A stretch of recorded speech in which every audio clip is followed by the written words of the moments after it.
Hi everybody, thank you for joining. This is No Touchy with Touchy Gaming. Today I want to go over the Pokemon VR's newest map with you, the Snowy Island. It is a seasonal map release that we know of so far.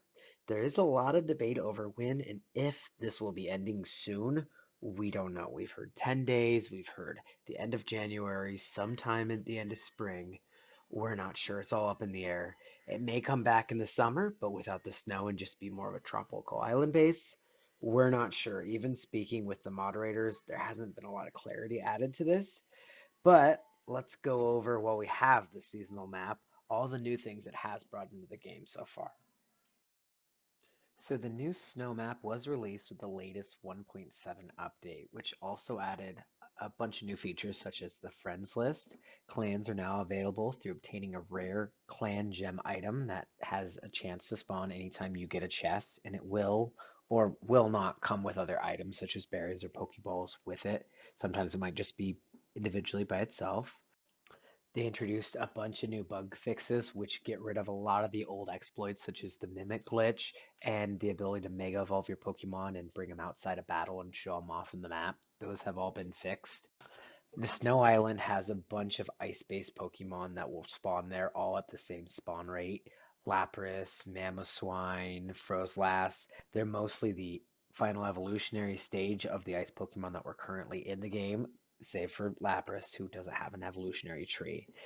With these Pokemon, there is also 13 new legendaries added to the game. They were already in the game previously, but they finally are now able to be caught and obtained and put into your Pokédex. So let's go ahead and start by going over all of the new legendaries added. They all still have the same 1 in 1,000 spawn rate as any other map, but because there are 13, you have 13 times the chance of a 1 in 1,000 rate. So it does significantly increase the rate of getting the legendaries on this map. So it's been quite busy with the farming. We'll start over with Cosmog because he is one of the most unique legendaries that they did add. He's the only legendary with a evolution tree right now. He will evolve into Cosmion, and then he'll evolve into Lunala. Cosmog, when catching him, has no real unique abilities or attacks. When you do catch him, he only comes with Splash, and it doesn't seem like you can teach him any other moves until you evolve him into Cosmion. It is kind of hard to evolve him, but I would just use one of the tricks to swap out your Pokemon at the end and let them die from poison or let them struggle themselves to death just to let them evolve, because you can no longer evolve by just running away like you used to. That was also changed with the bug fixes. There were also 4 Tapus added from the Alola region, the first one being Tapu Lele. Tapu Lele is more of a special attack based one, and special defense is pretty good on it. It is an easy one to catch, nothing really complicated for it. The next one would be Tapu Fini. It is the purple one. It's just like Tapu Lele, really. The stats are pretty identical. They're more rounded, but based on special attack and special defense. The third one of the Finis would be, or the Tapus would be Tapu Koko. He's more of a physical based one. He's orange. He seems to be one of the harder of the Tapus to spawn. A lot of people have a hard time getting him and adding him fully into their collection. Then the fourth and final one is Tapu Bulu. This one you have to be careful for when catching because he can commit suicide.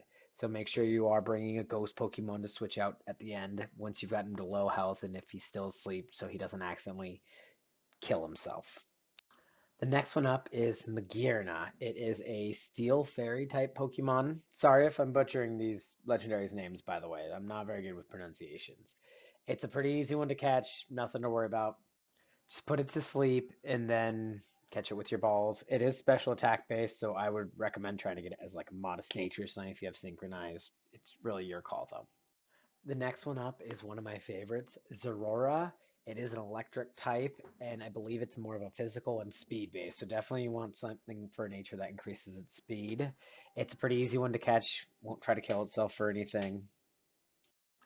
Then we got Necrozma. I think this one is really cool. It's kind of goofy looking. It reminds me of Aliens vs. Predator.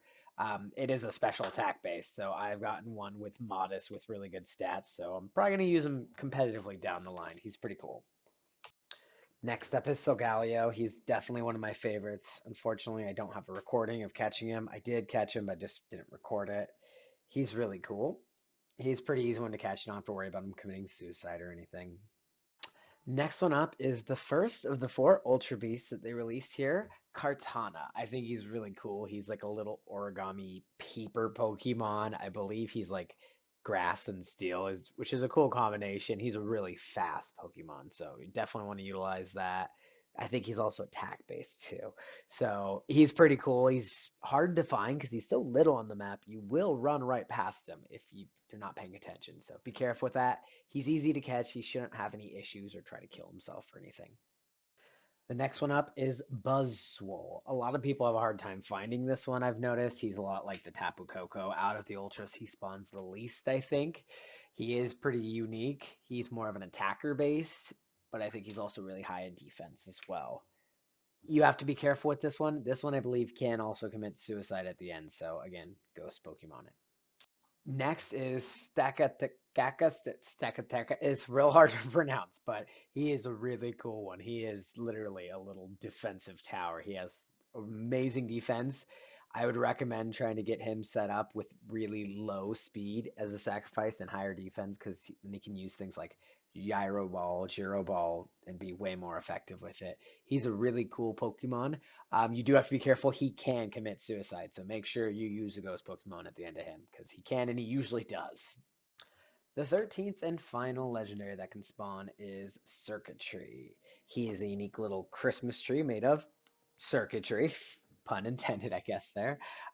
He's probably my least favorite out of them, look wise, but he can still be quite useful stat wise. He's pretty good. I think he probably spawns the most out of any of the legendaries there. I've seen him a lot. Unfortunately, I don't have a recording of him. Sorry, I just kept forgetting to record this guy specifically for some reason. One last thing I gotta go over before I forget is they added two new trainers to the Snowy Island, Orange and Professor Beard. Professor Beard and Orange both have level 100 Pokemon. They're both quite challenging in their own rights, but Orange, his first Pokemon he has is a level 100 Blissey, which is now the highest experience you can get from killing any individual Pokemon in the game. So if you let a low level finish him off, you can get upwards of like around 80,000 experience that can be split between any other Pokemon that fought in the battle with him. So he is now the ultimate leveler for anybody in the game. So don't kill Orange. At least don't finish off his Pokemon if you have to. Quit the game. Just leave him around so you can utilize him to train your Pokemon. It'll be super helpful. And that should cover all of the new changes with the update and going over the Snow Island. I mean, if there's any questions you have that I didn't answer, go over here. You're feel free to go ahead and reach out to the Discord there. I posted at the end of the video, or to go ahead and ask people in game. There's plenty of, I mean, senior players in there. If you run into me, no touchy, I'll answer any questions you have always. And if you can't find me, you can always look for some of my clan mates. I started a clan, the Illuminatis. We have the blue foxes as our logo. It's supposed to be a Mew. Thank you all so much for watching the video. Good luck out there, everyone, and catch lots of shinies. I wanna be the very best.